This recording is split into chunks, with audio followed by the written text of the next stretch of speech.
तमिळनाडूच्या कुंभकोणम जवळ असलेले दारासुरम येथील ऐरावतेश्वर मंदिर म्हणजे केवळ दगडात कोरलेली वास्तू नसून ती चोल साम्राज्याच्या अफाट कल्पनाशक्तीचे आणि कलेचे मूर्त रूप आहे। 12व्या शतकात राजराज चोल दुसऱ्याने बांधलेले हे मंदिर युनेस्कोच्या जागतिक वारसा स्थळांमध्ये समाविष्ट आहे। जेव्हा आपण या मंदिराच्या परिसरात प्रवेश करतो तेव्हा आपल्याला जाणवते की इथला प्रत्येक दगड काहीतरी बोलू पाहत आहे। हे मंदिर भगवान शिवाला समर्पित आहे, ज्यांना येथे ऐरावतेश्वर म्हटले जाते। पौराणिक कथेनुसार इंद्राचा पांढरा हत्ती ऐरावत याने दुर्वास ऋषींच्या शापामुळे आपला पांढरा रंग गमावला होता। त्याने या ठिकाणी येऊन भगवान शिवाची कठोर आराधना केली आणि येथील पवित्र कुंडात स्नान केल्यानंतर त्याला त्याचा मूळ वर्ण पुन्हा प्राप्त झाला। याच कारणामुळे या मंदिराला ऐरावतेश्वर असे नाव पडले आणि येथील कुंडाला ऐरावत तीर्थ म्हटले जाते। स्वराज्य रक्षक चॅनलच्या माध्यमातून आज आपण या अद्भुत मंदिराचा प्रवास करणार आहोत। मंदिराची रचना आणि वास्तुकला इतकी भव्य आहे की ती पाहताना डोळ्यांचे पारणे फिटते। हे संपूर्ण मंदिर एका भव्य रथाच्या स्वरूपात कोरले गेले आहे। मंदिराचा जो मुख्य मंडप आहे त्याला अग्रमंडप असे म्हणतात, जो पूर्णपणे एका रथासारखा दिसतो। या रथाला दगडी चाके आणि अत्यंत देखणे घोडे जोडलेले आहेत। हे पाहून असे वाटते की जणू प्रत्यक्ष देवच रथात बसून स्वर्गातून खाली उतरले आहेत। या चाकांवरील कोरीव काम इतके सूक्ष्म आहे की त्यातही तुम्हाला विविध पौराणिक कथांचे संदर्भ सापडतात। चोल काळातील कारागिरांनी केवळ छिन्नी आणि हातोड्याच्या सहाय्याने दगडाला जे मखमली स्वरूप दिले आहे ते पाहून आजचे प्रगत तंत्रज्ञानही फिके पडेल असे वाटते। या मंदिराचे सर्वात मोठे आकर्षण आणि जगासाठी एक कोडे म्हणजे येथील सप्तस्वर पायऱ्या। मंदिराच्या प्रवेशद्वाराजवळ असलेल्या या दगडी पायऱ्यांवर जर तुम्ही अगदी हलका आघात केला तर त्यातून संगीताचे 7 सूर म्हणजे सा रे ग म प ध नी उमटतात। हे केवळ दगड नाहीत तर ते ध्वनिशास्त्राचा एक अद्भुत चमत्कार आहे। त्या काळातील स्थापत्य विशारदांना दगडाची घनता आणि त्यातून निर्माण होणारा नाद याचे किती अचूक ज्ञान असेल याची आपण कल्पनाही करू शकत नाही।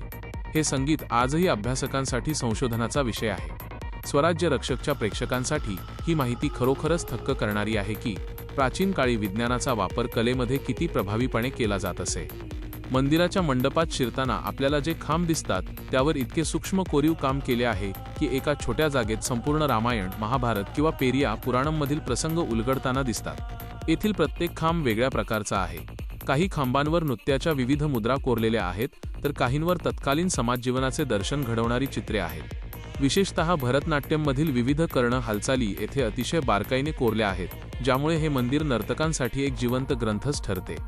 ऐरावतेश्वर मंदिर हे महान चोल मंदिरांच्या मालिकेतील तिसरे महत्त्वाचे मंदिर मानले जाते। तंजावरचे बृहदीश्वर मंदिर आणि गंगैकोंडचोलपुरम येथील मंदिराच्या तुलनेत हे मंदिर आकाराने लहान असले तरी कोरीव कामाच्या बाबतीत ते अधिक समृद्ध आणि सखोल आहे। येथे याली या काल्पनिक प्राण्याचे चित्रण मोठ्या प्रमाणावर आढळते। याली हा हत्ती, सिंह आणि घोडा या तिघांचे मिश्रण असलेला प्राणी मानला जातो, जो शक्ती आणि संरक्षणाचे प्रतीक आहे। मंदिराच्या प्रत्येक कोपऱ्यात या यालींच्या मूर्ती पाहायला मिळतात। मंदिराच्या छताकडे पाहिले तर तिथेही तुम्हाला कमळाच्या फुलांचे आणि नक्षीकामाचे असे सौंदर्य दिसेल, जे आजच्या काळात निर्माण करणे अशक्यप्राय वाटते। चोल राजांनी केवळ साम्राज्य विस्तारच केला नाही, तर त्यांनी भारतीय संस्कृतीला अशा वास्तू दिल्या ज्या हजारो वर्षे टिकून राहतील। स्वराज्य रक्षकवर आपण नेहमीच अशा ऐतिहासिक पराक्रमाच्या गाथा पाहत असतो, पण ही कलात्मक बाजू सुद्धा तितकीच महत्त्वाची आहे। येथील कोरीव कामात केवळ देवदेवतांच्या मूर्तीच नाहीत, तर त्या काळातील सामान्य मानवाचे जीवनही टिपले आहे।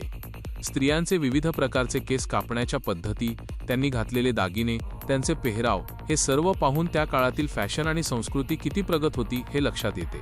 तसेच युद्धाचे प्रसंग, शिकारीची दृश्ये आणि ऋषीमुनींच्या तपश्चर्येचे प्रसंग सुद्धा दगडांमध्ये जिवंत केले आहेत। हे मंदिर म्हणजे त्या काळाचा एक विश्वकोश आहे असे म्हटल्यास वावगे ठरणार नाही। चोल राजवटीतील समृद्धी आणि कलेप्रती असलेले प्रेम इथल्या प्रत्येक कोपऱ्यातून ओसंडून वाहते।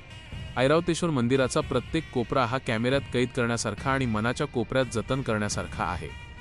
जेव्हा आपण या मंदिराला भेट देतो तेव्हा आपल्याला भारतीय संस्कृतीची श्रीमंती आणि त्या काळातील महान राजांची दृष्टी समजते। हे मंदिर आपल्याला शिकवते की कला ही काळाच्या पलीकडे असते। चोल राजांनी त्यांच्या काळात समुद्रापार जाऊन सत्ता गाजवली, पण त्यांनी मायदेशात बांधलेली ही मंदिरे आज त्यांच्या खऱ्या पराक्रमाची आणि कलेची ओळख करून देत आहेत। या मंदिराच्या भिंतींवरील प्रत्येक रेघ आपल्याला आपल्या मुळांशी जोडते। स्वराज्य रक्षक चॅनलच्या माध्यमातून आपण अशाच अमूल्य ठेव्यांचा वारसा जगासमोर मांडत आहोत। आपल्या वैभवशाली इतिहासाची ही पाने उलटताना प्रत्येक वेळी एक नवीन अभिमान दाटून येतो।